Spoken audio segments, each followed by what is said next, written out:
નમસ્કાર દર્શક મિત્રો, ગુજરાતમાં કોળી સમાજના નેતા અને ભારતીય જનતા પાર્ટીના મંત્રી એવા કુરજીભાઈ બાવળિયાને મુખ્યમંત્રી બનાવવામાં આવશે. હાલમાં એવી ચર્ચા ખૂબ જ મોટા પ્રમાણમાં થઈ રહી છે. તો રાજ્યની અંદર ભારતીય જનતા પાર્ટી સંગઠનમાં મોટા ફેરફાર થવાની અટકળો પણ સામે આવી રહી છે અને મંત્રીમંડળમાં વિસ્તરણ થવાનું પણ સામે આવી રહ્યું છે. કારણ કે ગુજરાતમાં યોજાયેલી લોકસભાની ચૂંટણીમાં ભારતીય જનતા પાર્ટીએ 26માંથી 25 સીટો ઉપર ભવ્ય જીત મેળવી છે. ફક્ત એક સીટ કોંગ્રેસના ફાળે ગઈ છે, જેને કારણે ભારતીય જનતા પાર્ટીના કાર્યકરોમાં પણ મોટી નિરાશા જોવા મળી રહી હતી.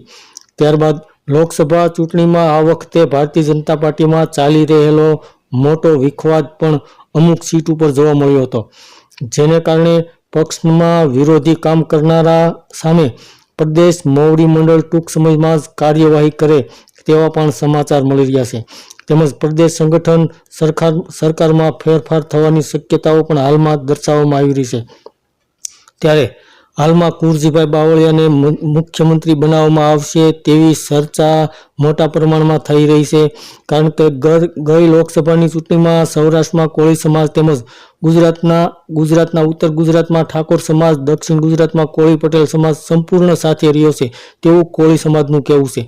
જેને કારણે કોળી સમાજની લાગણી અને માંગણી એવી છે કે ગુજરાત રાજ્યના મુખ્યમંત્રી તરીકે કુરજીભાઈ બાવળિયાને પદ આપવામાં આવે. તો દર્શક મિત્રો, આ જે વાત ચાલી રહી છે તેને લઈને કુરજીભાઈ બાવળિયાએ પણ સ્પષ્ટતા કરી હતી અને તેઓએ કહ્યું હતું કે આ તમામ વાતો પાયા વિહોણી છે. કોઈ હિતેચ્છુએ આ વાત કરી હોવાનું કુરજીભાઈ બાવળિયાએ સ્પષ્ટતા કરી હતી. તો દર્શક મિત્રો, હાલમાં તો કુરજીભાઈ બાવળિયા મુખ્યમંત્રી બને તેવી ચર્ચા વહેતી થઈ છે, પરંતુ આવનારો સમય જ બતાવશે કે ભારતીય જનતા પાર્ટી શું નિર્ણય લેશે. ધન્યવાદ દર્શક મિત્રો.